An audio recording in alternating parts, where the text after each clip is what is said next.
what up though? We are back. This is your homies. This is the CO2 Carbon Ops Rawcast, and we are back with the homie Sani Bravo.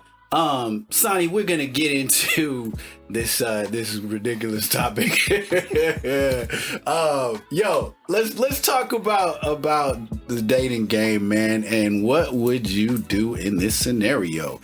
You finally find somebody who is legit bad, and everything is cool. Y'all going out, doing whatever you're doing, and you find out that she is a very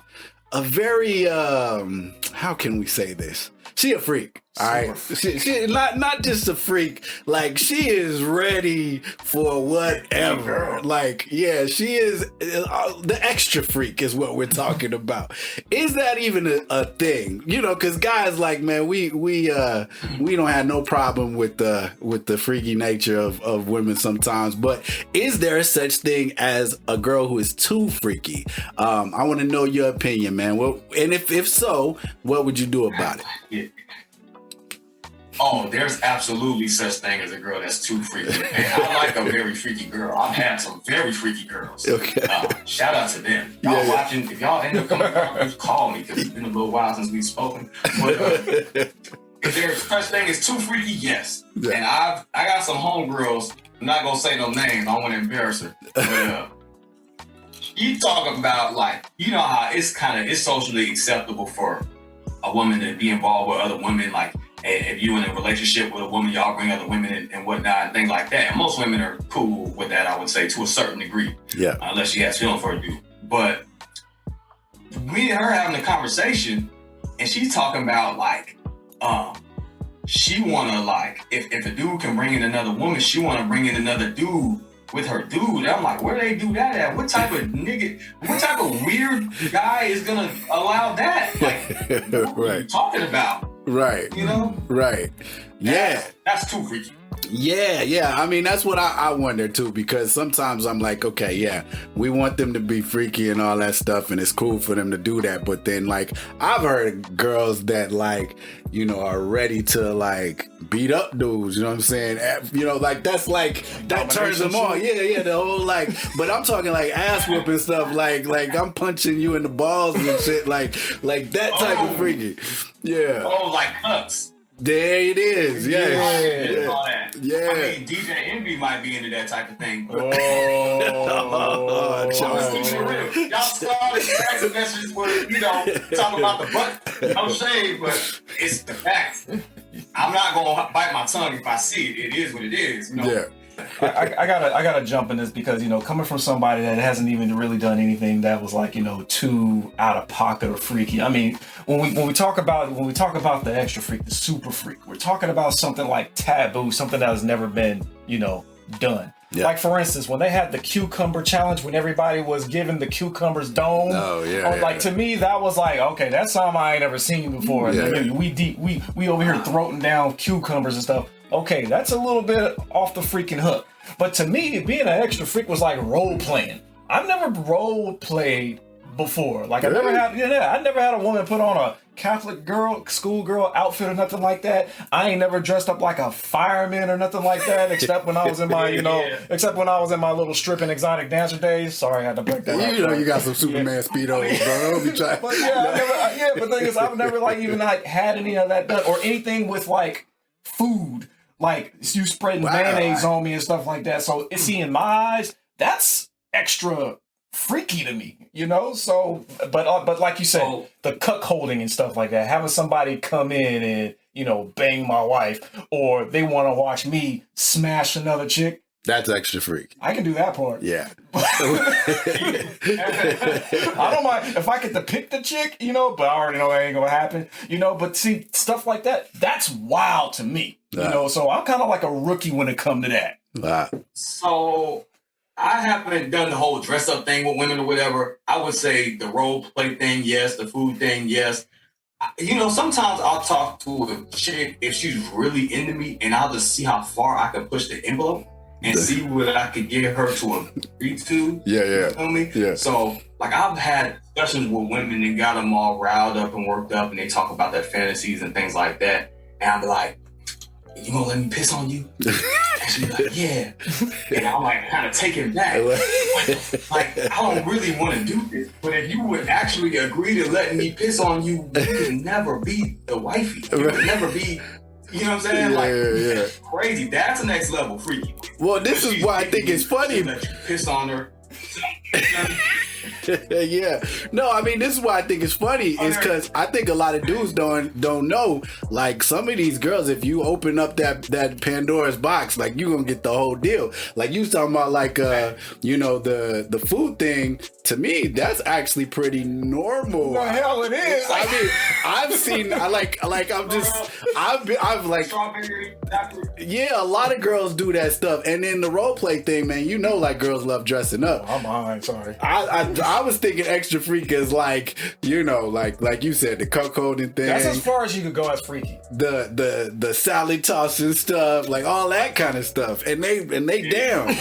Yeah, but when you go now peeing on people and shitting on folks, all right, now that's nasty. But I mentioned it and had women comply that they would allow it. Wow. And I'm like, whoa. What's the turn on though? What's the turn on of getting peed on?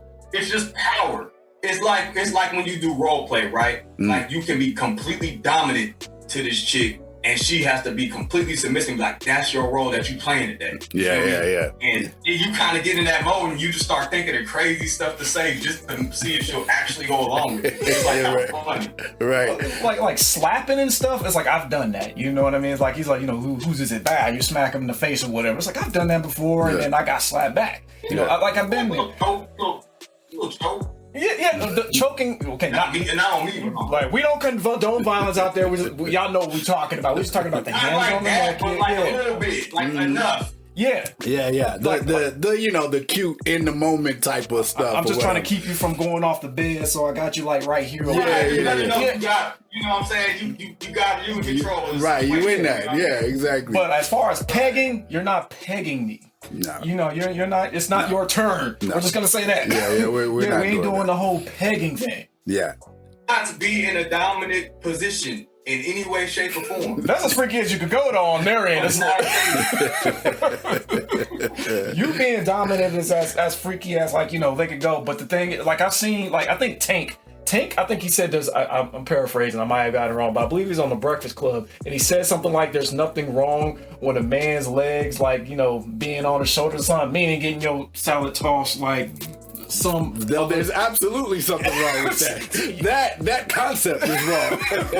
You really say that? Yeah. I mean, you could go, like, I ain't trying to get. Did that man really say that? Yeah, it was either on Breakfast Club or it was on Angela Lee's lip service. Y'all could probably go look it up or whatever. Yeah, he mentioned something like that. You know, say something about like blowing a dude too or something crazy. Oh wow, I didn't hear that. That's ridiculous. Wait, doing what? That's what one of them singers said, like, if you do something like that once or something crazy like that, like you're not gay or something, or wow. If you go down on a dude. Yeah, he did say that. He was making the point that if you do it and you, like, if you went down, if you gave another guy a head and you didn't like it, you're not gay. And I'm over here like, how about you start off with holding another man's hand? Right. If you didn't like that, if that made you feel awkward, right? Having this conversation having a conversation don't make you feel awkward.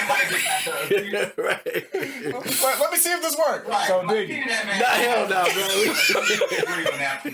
bro. Right. Man, no, that's wild. We wilding now, bro. He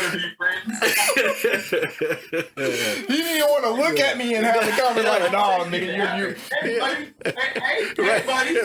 How you doing today? Right. Bad day?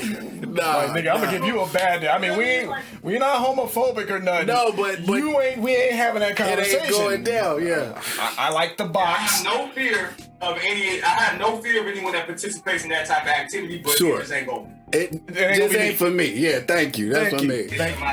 Okay, hold up. I kind of get a gauge of both of y'all where you are at this. So let me ask you this then. I'll start with you, Sani. Who's if you could pick a celebrity, like the hottest celebrity that you can think of, who would you pick? Give me a minute. Come back to me on that one. Okay. You think on that. What about you? Oh, what? Celebrity chick that I want to get freaky with? Yeah. Anybody. The top one. Yeah. Oh, it has to be because I already got somebody in mind. Okay. Well, my top is Nafisa Williams.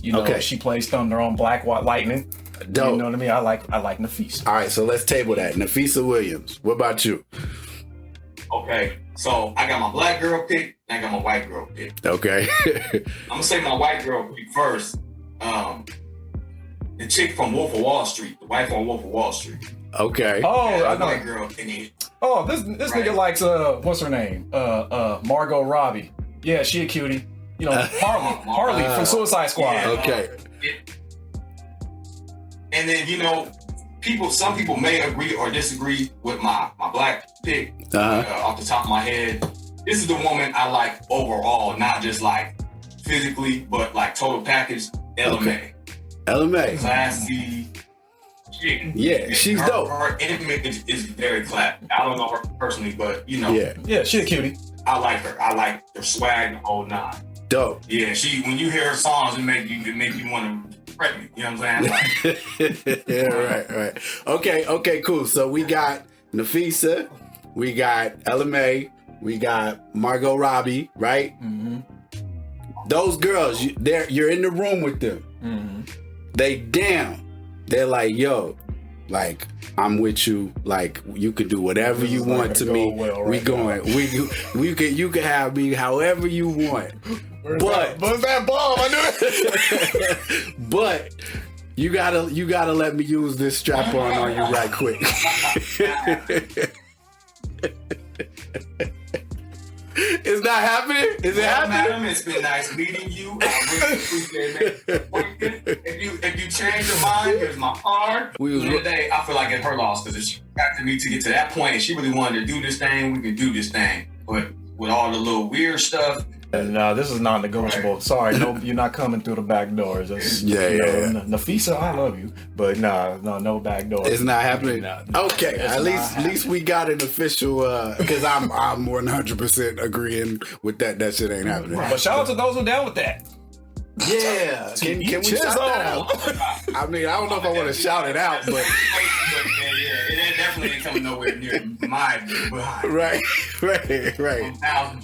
We'll just say to each his own. I'm gonna stay a virgin. Yeah. All right, real quick. We want to segue because we're running out of time, but we do want to pick up this topic with you because we had one of our fans had a comment, and what did they say to you? Yeah, paraphrasing. So, what do men have on their table? What do men want on their own table? We always talk about, when we're talking about this whole, the table, the whole relationship gig. I mean, people pretty much know right now we're in the space where a lot of men have now, I don't want to say programmed or indoctrinated, but a lot of men are now concerned about if they're going to get hitched or they're going to be in a committed relationship, what are you bringing to the table? Yeah. But we're not really actually defining what the table is, so it can't come off rude. And because I have a daughter. Yeah. And I will feel some type of way if that's just like what he asks. I don't care if how he looks, dress, or how he speaks. Yeah. But it's like, no, explain your table. Some tables you can see, but every individual has their own, discretion about, what they would like to have in a woman. So, Sani, we're going to ask you, what is your table? What do you have to offer? For most men that are trying to do something in the world, what we bring to the table is guidance, provision, stability, family structure, integrity in a lot of cases. There's just so much that we bring to the table, and there's so much that women expect us to bring to the table. We get the same thing they do in the bedroom. You know what I mean? Like, she's getting what I'm getting, and vice versa. So it's kind of like a lot of them have this entitlement mentality to where a man has to give me the world, but I can be out of shape. I don't have to hit the gym. I don't have to, watch what I eat. I can have an attitude with you, but I can kiss my bosses behind at work. Things like that. You know what I mean? A man brings a lot to the table, and a woman should also bring a lot to the table in her own way. I totally agree. Yeah, and like, please, to the audience and stuff, don't get offended when we talk about the table, because you're right. Like he was saying, you know, I think some girls, when you hear, well, what do you bring to the table? It is easy to get offended because it sounds like you're saying, like, you know, like you don't have some worth or something like that. And like, you know, I get how you could be offended by it, but really, I think what we're trying to say is, like, guys have things that we want. It's just like girls have things that they want. You know what I'm saying? So when you're talking about the table, you're really just talking about what do you want in a relationship, right? And so, like, for me, my table, I said our table is pretty small, because it is, in a way. Like, my table is really small. I just want a cool chick, you know, attractive chick, you know what I'm saying, that's supportive, you know what I'm saying, that's doesn't drive me crazy, you know what I'm saying, and has her own stuff together, you know what I mean? Like, that is not a big table, you know what I'm saying? That is just, and I think a lot of guys probably feel that way. So that's where I would be at. I mean, the number one thing, of course, especially as black men, because apparently there's this table and then there's a black men's table, let's just admit it, because a lot of women don't like to take us seriously when it comes to commitment anyway, because a lot of us, we have wandering eyes. I get it, you know, but every man is different. But we do have one thing that, you know, we would like, you know, and that is, like, you know, respect. And of course, being in the black space, it's one or the other. Women are just like, you know, well, if you want my respect, you know, you got to respect me first. And then on the other end, we're like, well, if you want my respect, you got to respect me first. You know, as the black, you know, black men and black women, we constantly are challenging one another. It's a competition, you know, but guess what? Overall, black men respect women way more first. Let's keep it real. The way, I mean, a lot of women will, like, you know, contest that, because just like how these men be like approaching us, like, a lot of y'all be lying anyway. But there's a lot we have seen over and over, and we've been those guys where we approach the woman with respect. You know, we're the squares, we're the nerds who got the good grades in school or whatever, and we approached you and liked you. We had the little crush and we wanted to take you out. But the thing is this, you have said that we were too nice. That was our table from the beginning, the gentleman. We didn't want to come off and be like the bad boy. Not all of us could be like Tupac, even though we listened to him. But some of us grew up in the suburbs. Right. You know, some of us just grew up middle class. Some of us do not sag in our pants and things of that nature. Some of us don't smoke weeds. A lot of us don't even listen to hip hop. So we're only going to come at you in a genuine manner. So on the table that we are basically presenting, we're presenting you a man that's basically like very, very genuine. You know, someone smart. Someone who basically, you know, has high attributes, you know, for a career down the road. He's an educated man. He wants to go to college. He has aspirations of the American dream. This young man, like all of us used to be before, you know, that we are now, he wants to grow up, have the wife and the kids, and have the picket fence while he works his corporate job. Yep. Bill Cosby. Every kid pretty much had that Huxtable fantasy. Facts. Family Matters. Until he went to jail. Yeah, well, stop bringing it up. He's gonna be bitter about that Bill shit for a minute. That's my nigga. I'm heated about it. I'm sorry. Yeah, but we all want money too. Yeah, go. A lot of bad boys go, because I used to be a bad boy in high school. You know what I'm saying? And a little bit after high school, got in trouble with the law, all that stuff. I've noticed even guys in jail and a lot of quote unquote bad boys, they also want that stable woman and a stable structure. Like you see dudes that are in jail, they got a wife at home, kids that they love, and everything else, just like everybody else. So I think it's natural for a man to want to be connected with a woman and have that family structure, no matter what type of guy he is. Right. But even bad boys sometimes can be gentlemen, or they don't be gentlemen sometimes, but our women, it's like they want you to be everything encompassed in one. They want you to be the good guy. They want you to be the bad guy. They want you to be the simp. Shout out to Dr. BOA. I think he said this. Women want two men. They want the dude that worships them, and they want the dude that they want to have to worship. I'm paraphrasing, but basically that's what it is. Like, I feel like most women want that. The dude that they can look down on, the dude they have to look up to.